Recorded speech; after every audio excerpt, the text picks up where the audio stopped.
Hi everybody, it's Sandra, and today I want to share 10 tips to motherhood empowerment. And these are 10 tips that I cling on to myself on probably a daily basis to encourage and empower myself when the things in daily life are getting very tough for me. So I do want to let you know that I have created a 10 tips to motherhood empowerment PDF fillable workbook. So do check that out in the link below.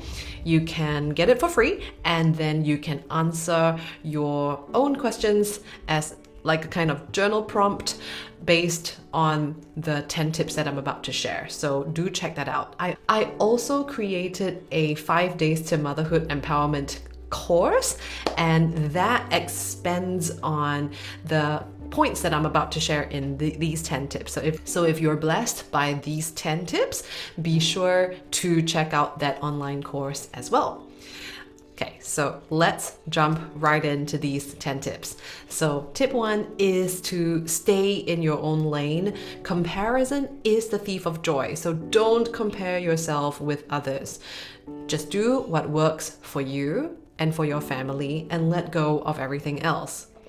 I think it's human nature to compare, but I also think it's extremely easy to compare as moms. So I have very frequently found myself being upset only to realize that because I glanced at an Instagram picture or I saw the title of a video that made me feel like, oh no, I should be doing things this way as a mom, or I am doing things wrongly, I'm not following the textbook, and then I end up sinking deep into a rabbit hole of feeling like I'm a bad mom, and I started to compare.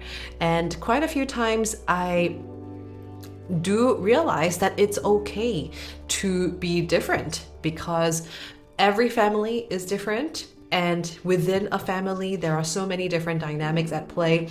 Every child's personality is different. Every mom's personality is different. So when you add all that together, every family will do everything differently. We'll do meals differently, routines differently, spend recreational time differently. So there is no point in comparing. And so at this point, I do want to encourage that if you feel like you are comparing, maybe first take a step back and be aware that this comparison is happening and think about the source of the comparison. How did it all happen? If perhaps it's because you follow this particular perfect person on a social media platform, you may want to consider just stopping using that social media platform or stopping following that person, so you stop the source of the comparison. Of course, deep within, also realize that, hey, there is no one right way to do things. There are many ways that can work, and you just need to find the way that works best for yourself and for your family after having tried different things. So yeah, that will be tip number 1. Tip number 2 is very important for people who feel bad when you make mistakes. And that would be me, because I am a self-basher and I'm also a bit of a people pleaser. So when someone's upset because I did something wrong, I can really beat myself up. So tip number 2 is we are lifelong learners. We make mistakes. And that is part of the process of life. But we can pivot when we know that we are steering off course. And we also happen to learn best when we make mistakes instead of having a string of success. In fact, success is usually a lot of success usually happens before someone fails because of complacency or arrogance. So sometimes when we make mistakes, it's a good thing. It helps us grow as a person. Okay, so what are some mistakes that I have made recently? Well, I make mistakes all the time, but a very classic example will be like when it comes to food I make, because I am not a very good chef, cook. Pretty much I cook for survival. So I usually seek the easiest and quickest recipes. And so when I make food that the family doesn't enjoy, quite usually I will bash myself up and really feel absolutely terrible, and that my day will be destroyed, my night will be destroyed if the dinner was a failure. But I have come to terms with the fact that, hey, that's it, we are going to have to learn. And with every time I make a mistake, I do sit back and reflect. So I think it's important to, so you feel bad, but then you also take away a learning point. So maybe it's, all right, next time I won't cook dinner that is of this texture, or maybe of this brand of paste or something. So you walk away from that mistake with a lesson, and then your life becomes more enriched. So the next time you bash yourself up, just remember to take away that lesson and rejoice at the fact that you have become enriched from that mistake. Tip 3 is really important for this time of the pandemic and lockdown and restrictions. I can double down on what I have control over. I can design my day that brings out the best in everyone. And so this is all about control, because there's so much we don't have control over. We don't have control about whether we can go out and eat, the number of people who can sit and dine together. With the pandemic at this time of recording, there are just so many restrictions around us. But we can relentlessly and positively think of all the things we still can do and that we still have control over. And so it almost all takes a little bit of strategic planning to sit down and to plan things that you can do to make yourself happier, make your family life richer, even if it's at home primarily, just to make everything like life or our family atmosphere, our home atmosphere more pleasant, more livable, more pleasurable. So explore things that you can control, to do with the 5 senses, right? Maybe do up your house so that it becomes a pleasure to see, so that would be sight, or maybe put on some really good music. Stay tuned, because I plan to put out more videos about nice, enriching, beautiful music that you can play to just create an atmosphere that is just absolutely beautiful and relaxing or fun at home. What else? We can plan our menu so that we can put food on a table that is pleasant and pleasurable. So in fact, we are so blessed. Even though it's the pandemic, a lot of us can still access food. And so that's something huge to be thankful for. So whatever it is, in the midst of things that we can't control, like we can't control the weather, we can't control government restrictions on lockdowns, we can't control how other people feel about different things, but we can control a lot of things within our daily life. So I do want to encourage you to zero in on that, and then to strategically plan and design things.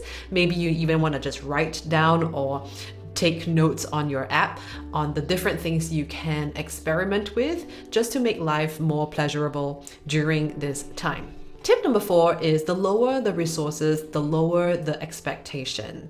And so when it comes to resources, I refer to things like money or time or energy. And sometimes these resources just get really low. And when that's the case, it's really important that we learn to lower our expectations. So an example will be, if you are in a state where you're extremely tired, then you need to lower the expectation of how much you can do during that day. So if you're still expecting top-notch cleaning to happen and lots of very good quality time spent with children, then that will be a trap and a sure failure. So adjust your expectations based on the resources available. And at the same time, the opposite will be true. If now you get help with caring for the children, maybe now you have more energy because you had a good night's sleep, then you can expect to do more in the day. So I think that would really manage our levels of contentment in a day, where instead of feeling like you have failed because you don't have resources, you can go to bed that night and just go, okay, I have managed that accordingly from the start of the day. So even though it wasn't a very ideal or perfect day, at least you know and anticipated that this was going to happen anyway because your resources are low, perhaps temporarily. But that just makes us feel overall like a winner because it's not like we have failed. And that will be tip number 4. Tip number 5 is to remember that when someone is giving me a hard time, it's likely because they are having a hard time themselves.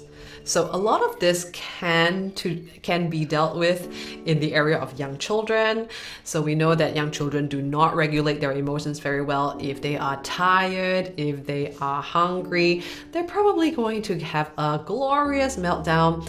And sometimes we just need to realize, okay, you're giving me a hard time because you have these physical or emotional needs right now.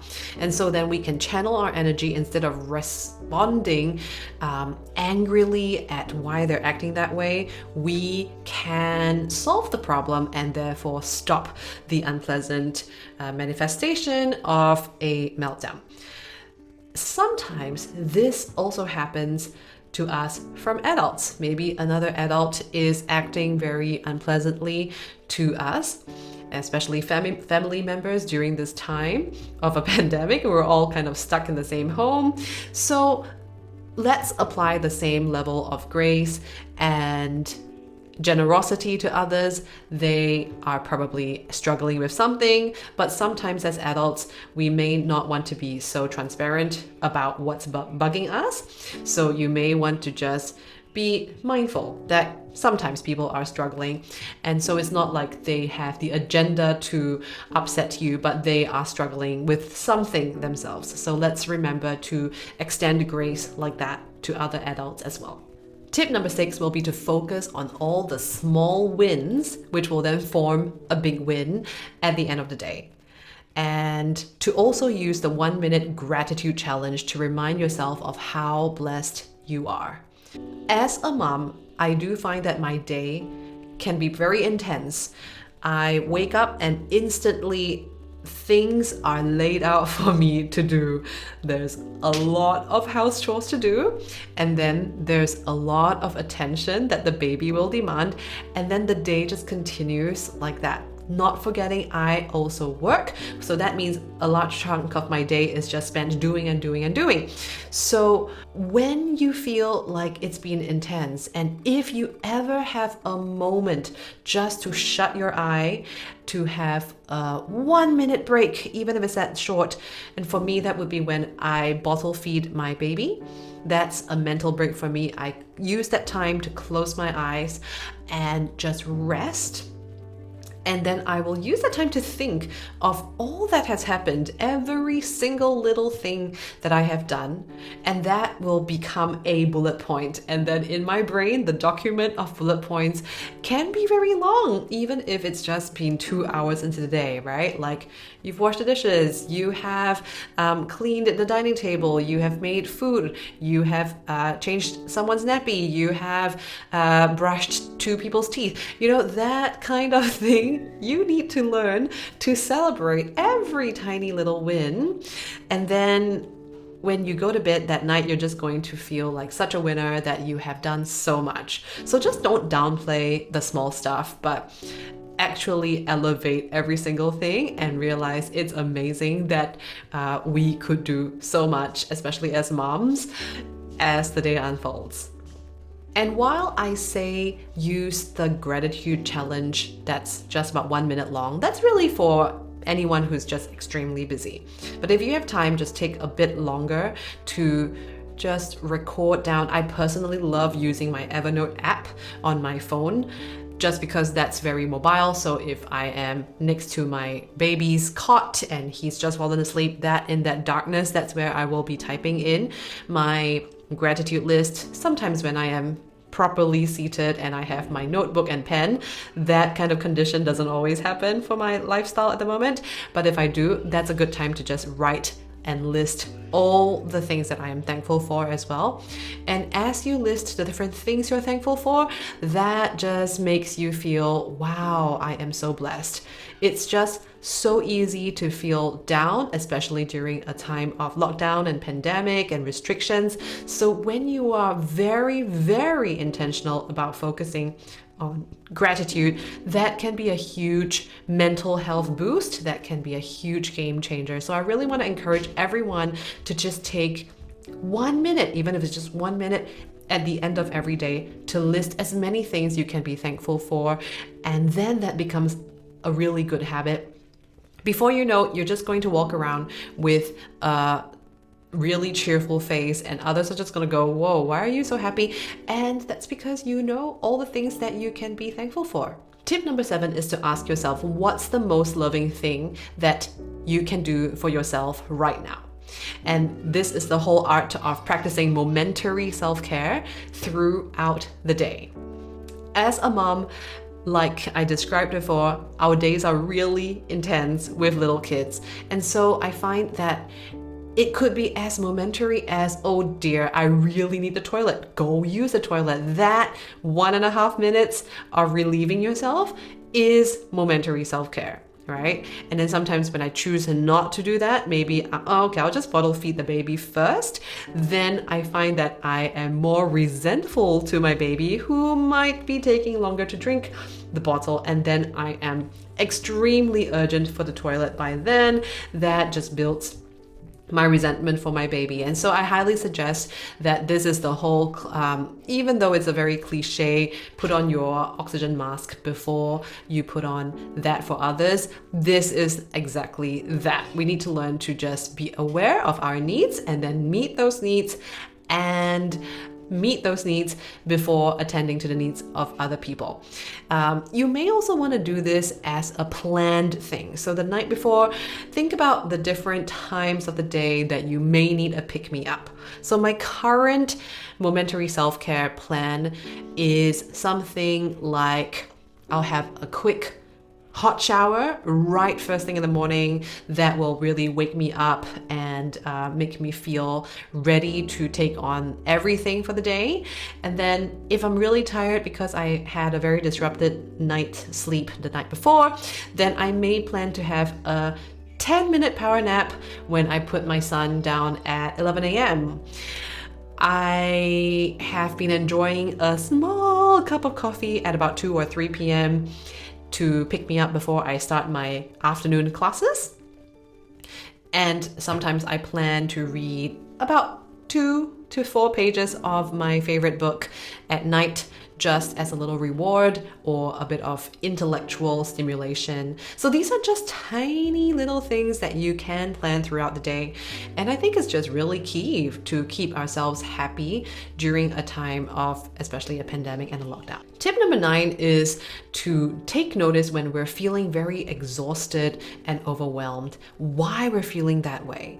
And what I have noticed when I get a volcanic eruption and I become a very unpleasant person, maybe I scold my child almost uncharacteristically, I will take a step back and realize, wow, there might be as many as 10 different sub-bullet points of things compounded together to make me feel exhausted, irritable, annoyed, that made me feel that way. So just pay attention to every tiny little thing that's bugging you, and the next time you erupt, at least give yourself the grace to realize, okay, that's probably why I acted that way. There were 10 different reasons. Who knows? There might be more. And I want you to first list them out and then think about ways you can solve them. I have found that one of the primary reasons would be tiredness, physical tiredness. So if that is the reason, then the best remedy would be to plan an early night's rest that very night. And that just solves a ton of problems, because I have found that tiredness, like poor night's sleep, leads to dry eyes the next morning and back aches, maybe a fuzzy brain, so you don't make the best quality decisions. So all of that compounds together when you don't sleep well. So I think if you prioritize rest, that usually solves a lot of the problems for the next day. Finally, tip 10 is to pay attention to our self-talk. Do we notice any negative self-talk? And if there are, then we need to learn to let them go if they are not serving us. Something really powerful we can do is to write or type down those negative thoughts. And then as you read that sentence, you will realize they might be completely unfounded or illogical or silly. And then when we just slash that statement across and replace it with something logical and encouraging, that's very empowering. So for example, I have a couple of major projects that I want to do, and I might just think in my head, my goodness, that's impossible. It's just too hard. And then so what I can do is I'll write down, this project is impossible, it's too hard, slash across that statement and replace it with, it is not too hard. I can work on it in small chunks every day. And then I can proceed to come up with a plan on what little things I can do every single day that maybe over a period of time will lead to the project being finished. And so that's just something I really want us to pay attention to. Negative self-talk, discouraging self-talk, write it down, be aware of them, and then to replace them with something that actually makes sense. I really hope you have been blessed by these 10 tips to motherhood empowerment, and I would like to remind you that I've created a fillable PDF worksheet. You can get that for free in the link below. Do also check out my 5 Days to Motherhood Empowerment course, and the info is below as well. I will see you in the next video.